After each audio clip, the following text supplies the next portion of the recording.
please remember to leave a like, a comment, share the video about, and if you haven't already, subscribe. Thank you.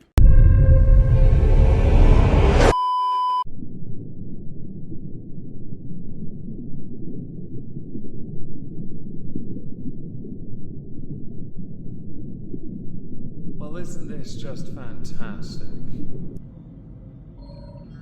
Hello everyone, welcome back to another video. Today I would like to talk about Anheuser-Busch, the parent company of Bud Light, by extension Dylan Mulvaney. If you'd like some additional context, I actually made a video on Rumble, exclusively. I know, how exciting. As we're quite small over there, although we're still fairly small on YouTube, let's face it. I'm going to link the Rumble video in the pinned comment. By all means go check it out. But I'm going to cover most of what I covered in that video here anyway, so you don't have to, but by all means go to Rumble anyway and give me a follow. I will be posting more content in the future that is exclusive to that platform. Thank you. The backlash experienced by Anheuser-Busch has been quite substantial. This has led to a drop in 21% in sales alone, by the way, with the total number of sales for the parent company Anheuser-Busch falling by 12%. Competitors, Yuengling and Miller Lite, rose in sales by more than 12%, with Coors Light getting 10.9%, which is understandable. People will gravitate towards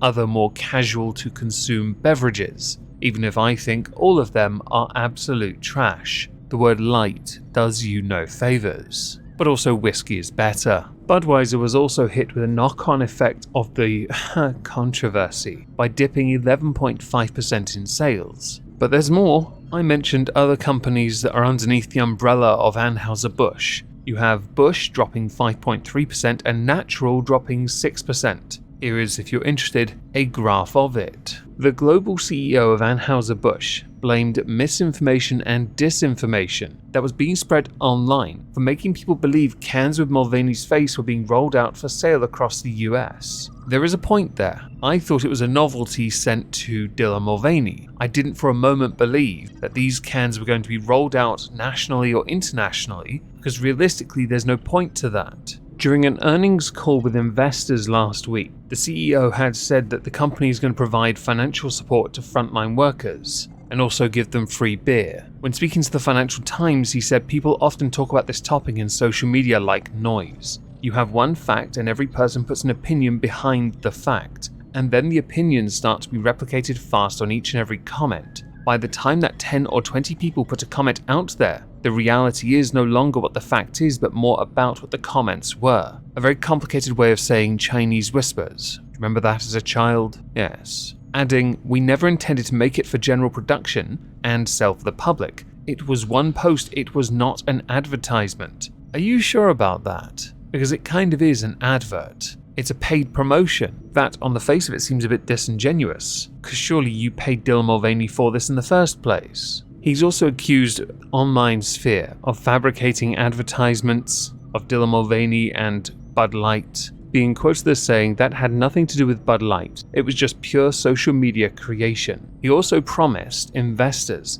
Bud Light will triple its marketing spend in the summer in a bid to woo the customers back to the brand. First quarter earnings for Anheuser-Busch are $1.65 billion. I had pointed out in a video on Rumble that based on what they claimed they had lost, they'd lost about $500 million in profit, which is a considerable amount of money, and with investors wanting to maintain their portfolios and investment returns, it's not a good look. Although on the face of it, it is quite impressive how quickly this led to a downward spiral and how divisive the issue is, because now Bud Light have put themselves in a bit of a position. If they completely disavow, in every sense of the word, Dylan Mulvaney, they are seen as transphobic, and the LGBTQ and all the other community, will accuse them of not standing up for them. If they back Dylan Mulvaney, they then have the more casual and core Bud Light consuming base who will say, so we're bigots, huh? I guess we'll go to Coors Light then. You really should go to whiskey though, it's better. And I explicitly mention LGBTQ+ community and more casual consumers because now we're going to go to a backlash for Anheuser-Busch concerning the LGBT community. Sorry, LGBTQ+. I can't keep up with this, okay? I'm getting old. Bud Light controversy takes a twist that offends a whole new crowd. That title is misleading. It's not exactly new, I promise you that. Gay bars in Chicago have reportedly faced online harassment for refusing to sell Anheuser-Busch products after the company distanced itself from an ad campaign featuring a transgender influencer. Bud Light has been a brand of fratty, kind of out-of-touch humor, and it was really important that we had another approach.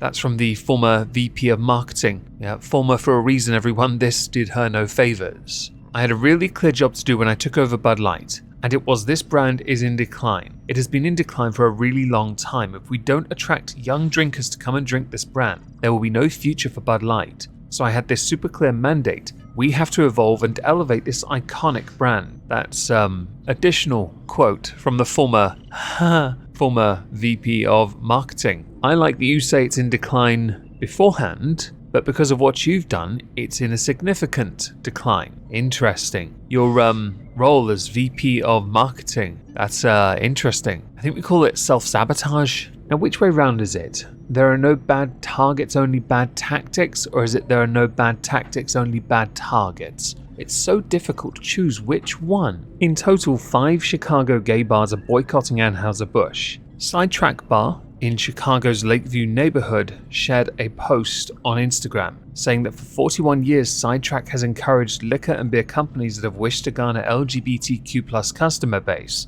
to actively support our community. Bud Light's recent decision to drop the Dylan Mulvaney campaign, which it wasn't one in the first place but kind of was, it's a grey area, to put on leave those who created it, as well as the statement by its CEO, wrongfully validates the position that it is acceptable to acquiesce to the demands of those who do not support the trans community and wish to erase LGBTQ+ visibility. In the context of this, the answer for Anheuser-Busch is yes, because they're in the business of making money. Unless you intend to offset their earnings, they really don't care about you or anyone for that matter. The anyone for that matter is quite important. Apparently, they believe in my presidential campaign of No Lives Matter. Two Bears Tavern Group also put out a statement on Facebook saying, in view of Anheuser-Busch's abandonment of its support of transgender activist Dylan Mulvaney, the subsequent reprehensible and divisive comments by its CEO, and Anheuser-Busch putting on involuntary leave at least 2 marketing executives. Two Bears Tavern Group is discontinuing all Anheuser-Busch products, including Busch Light, Bud Light, and Goose Island 312. Anheuser-Busch's decision to drop its support of Mulvaney in response to ignorant and hateful objections by some of its customers show how little Anheuser-Busch cares about the LGBTQIA+ community. See how there are more letters and how I get confused? And in particular, transgender people who have been under unrelenting attack in this country. You remember when I said earlier that there's no version of this where Anheuser-Busch come out of it looking good? Yeah, this is why. They're either painted as transphobes, or they're painted as hating America. Now they're going to go wherever the money is, yeah? A mistake was made, and they now are trying to find a way to rectify it, but reality is they're not going to be able to, without the optics making them look like they don't care about either a community or their core community. Smart money says they go to their core community because that is where the money is. And then when the time is right, try again. And by try again, I mean choose a better tactic. Jesus, putting someone's face on a can? The only words I want to see on a can are, herein lies your whiskey stones, use at your leisure. Or perhaps, pull ring pull to get your chocolate meg. It's all inside. If you have to, turn the can and just twist it off, it'll be fine. You won't get hurt, cause chocolate's inside. And none of that beer crap. Since this has all happened, Dylan Mulvaney hasn't made it a point to address the controversy surrounding this poxy can. There are articles that have been following Dylan about, so photos have been circulating of Dylan out and about doing Dylan Mulvaney things. I took the liberty of looking at Dylan's TikTok and Instagram. There is a song of interest we might get to, but Dylan had also gone to Denmark, which I didn't quite understand, but I'll play a clip now if you're interested. Dylan does Denmark. I'm here with Ulla Henriksen to do the famous Scandinavian cold plunge. I'm going into the water. Ready?